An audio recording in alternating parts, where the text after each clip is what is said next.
One Man's Family, brought to you, transcribed, by Miles Laboratories, makers of Alka-Seltzer, Tabson, and many other fine, dependable pharmaceutical products.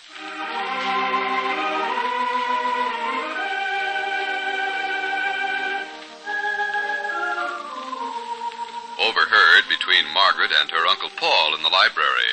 Gee, you look handsome when you're all dressed up, Uncle Paul. Well, maybe I should do it more often then, huh, Margaret? Uh-huh. I'll bet you're going to see a girl, aren't you? Well, not exactly a girl. Let's say a young lady. Oh, I love romance. So that's how it is with the Barbours today. I know you mothers are constantly on guard against the danger of infection in the family. And I know you'll be glad to learn that our new product, Bactine, can be your old reliable in your fight against germs. Yes, Bactine, spelled B-A-C-T-I-N-E, is a powerful germ killer. Bactine is new and different, not exactly like any product you've ever used before. But I know when you try Bactine, you'll like it better. Here's why I say that. Bactine is colorless. It doesn't stain as many old-fashioned antiseptics do. It doesn't hurt either, and it has a fresh, clean odor. Now, you see, Bactine is different. I know what you mothers are thinking. You're saying to yourselves right now, if this is true about Bactine, it'll be wonderful to use when the youngsters cut or scratch themselves. Well, it is true, and you're absolutely right. Youngsters love Bactine. And you will too, Mother, because you'll find so many, many uses for this product. Read the descriptive folder that comes with Bactine and see how using Bactine daily can help protect your family's health. Ask your druggist for the 30 or 70-cent size bottle of Bactine, spelled B-A-C-T-I-N-E, Bactine. Chapter 14, Book 84. The slanting rays of the late afternoon sun are coming through the library windows of the Barbour family home in Seacliff, San Francisco. Mother Barbour is alone at the moment, her head bobbing in rhythm with her knitting needles. She hears the back door close, and then the voice of her granddaughter, Margaret. Grandfather! Hello, Margaret. I'm in the library. Okay. Where's Grandfather? What, dear? Oh, hi, Grandmother. Isn't Grandfather here? No, he went out right after lunch, and I haven't seen him since. Time he was back. Oh, where did he go, do you know? He had some business to attend to downtown, he said. Oh, dear. I wanted to get my scrapbook from him. Do you know what he's done with it? I haven't any idea. Thought he'd given it back to you. No, I haven't seen it for 2 or 3 days now. I've asked him about it. He's acted awfully, kind of mysterious. Well, I'll speak to your grandfather about it, dear. I'll see that you get it back. Okay.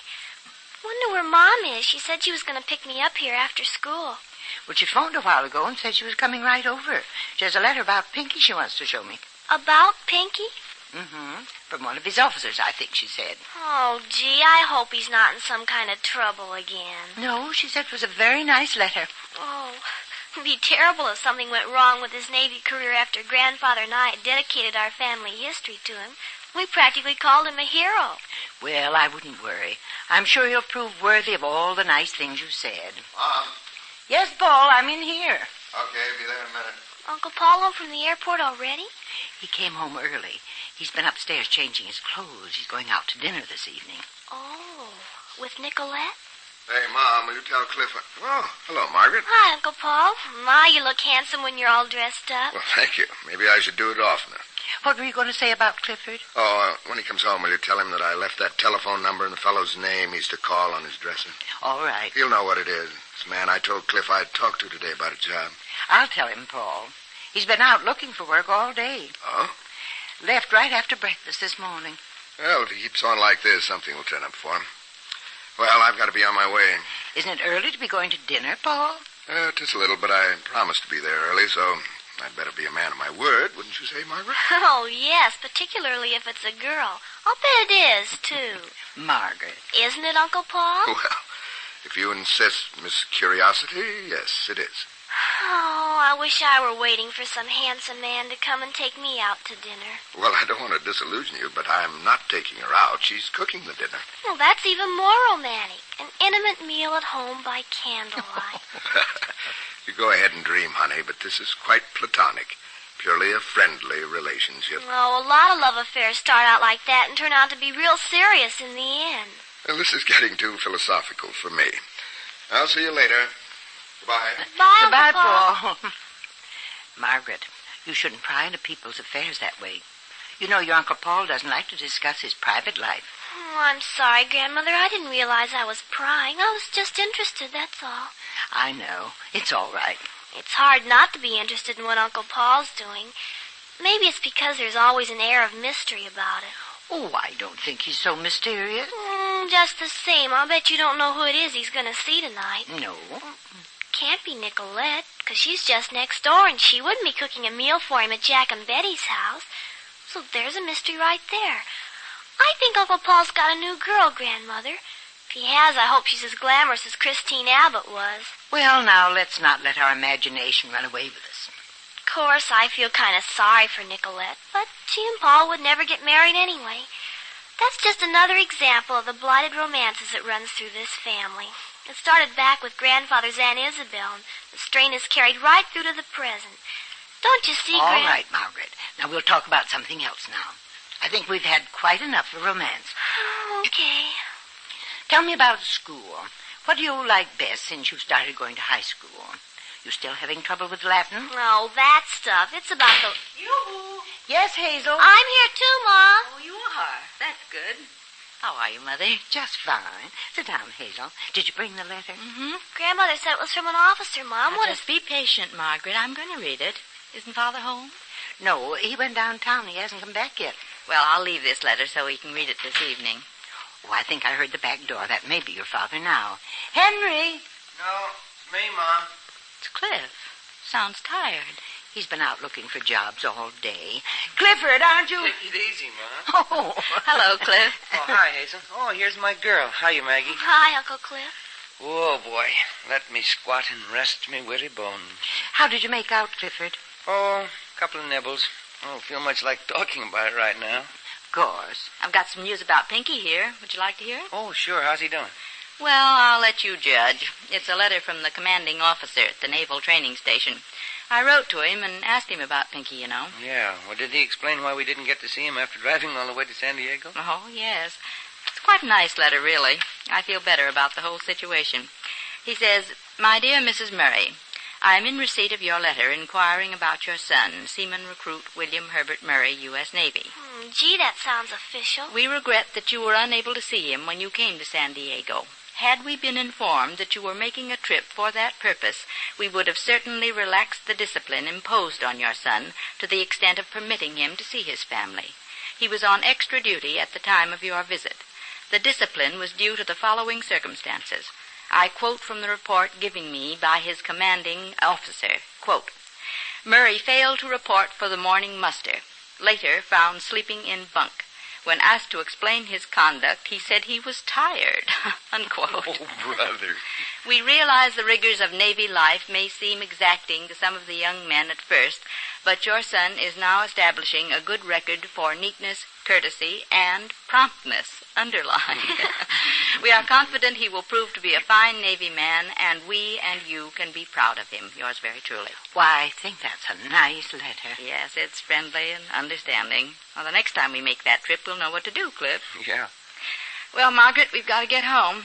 I'll leave this letter for Father to read. All right, dear. Would you tell Grandfather I'll call him after dinner about my scrapbook, Grandmother? Yes, I'll tell him. I'll drop by tomorrow, Mother. Come on, Margaret. Bye now. Bye. Goodbye. Oh. Have you had a discouraging day, Clifford? Well, a couple of guys said to come back next week. You know, usual routine. Didn't line up anything very promising. Oh, Paul left a man's name and telephone number on your dresser. He said he'd talked to him today and for you to call him regarding a position. Oh, yeah. Is Paul at my studio? No, he came home early and got dressed to go out for dinner. He left quite a while ago. Oh, Nicolette? No, he didn't say who it was, but he's not going to Nicolette. Said some girl was cooking dinner for him. Cooking his dinner? Huh. That sounds like Maudie Pemberton. Well, why would Paul be seeing her? That's what I was wondering. But I don't know who else would be cooking the meal. No, I don't suppose a girl with any brains would ever admit a thing like this, Paul, but I've been looking forward to this evening. Even though you've committed yourself to cook at dinner? I feel a little guilty about that. When you called me last week and invited me, I thought afterward the least I might do is to ask if you didn't want to go out somewhere and eat. Oh, I like to cook. Paul, do you feel awkward about being here? Do I look awkward?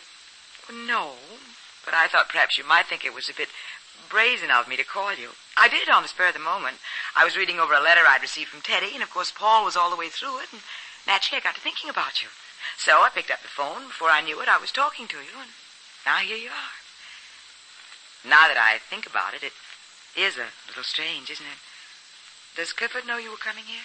No, but I intend to tell him that I've been to see you. Why? Don't you think I should? Well, I don't know. He might be hurt. I'm sure I can convince him he has no cause to be. Because you decided not to marry him is no reason for us to avoid you, is it? Well, you've done a pretty good job of it. If I hadn't phoned you, do you think you'd have ever gotten in touch with me? I can't answer that honestly, Maudie. I've thought about calling you several times, but I didn't quite know what I would say. Maybe that's why I seem a bit awkward now. You didn't call me because you were afraid Cliff might misunderstand. That was the main reason, wasn't it? It's possible. I hadn't analyzed it. But as I said, as far as tonight is concerned, I'll see that there is no misunderstanding on Cliff's part. I think he should know all the circumstances. That you called to tell me about a letter from Teddy. That we chatted along. You asked me for dinner so we could talk about her, and I came over for the evening, and that's all there is to it. I can't possibly see how he could misinterpret that. Can you? Well, no, except... It's just that if Cliff was seeing this from my side of the fence, it might not seem quite that simple.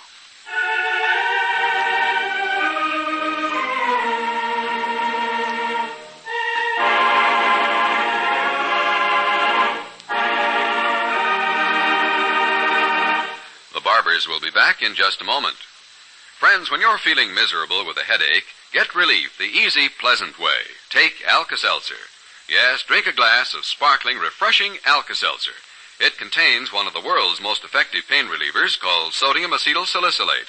And since Alka-Seltzer is already dissolved when you take it, it's ready to go right to work. It helps you feel better so quickly. Try it and see. We're sure Alka-Seltzer will be first with you because it does give such fast headache relief. So always keep Alka-Seltzer handy and take it whenever a headache is making you miserable. Ask your druggist for Alka-Seltzer. Here's the family again. Good night, Maudie. Thank you so much for a wonderful dinner. Good night, Paul. Do you think you'd like to be invited again? If I came too soon, Clifford might misunderstand, don't you think? Maybe. I suppose I'll just have to wait till you call me, then.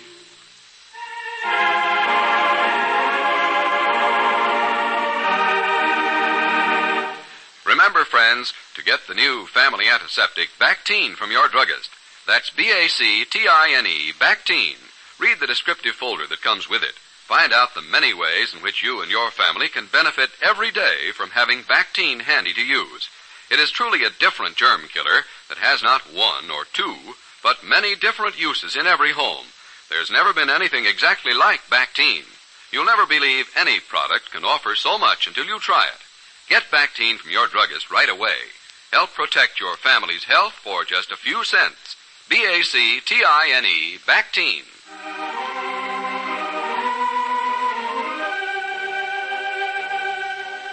One Man's Family is brought to you every weekday night at this time, transcribed by Miles Laboratories, makers of Alka-Seltzer. Tomorrow, Father Barbour's Big Surprise, Chapter 15, Book 84.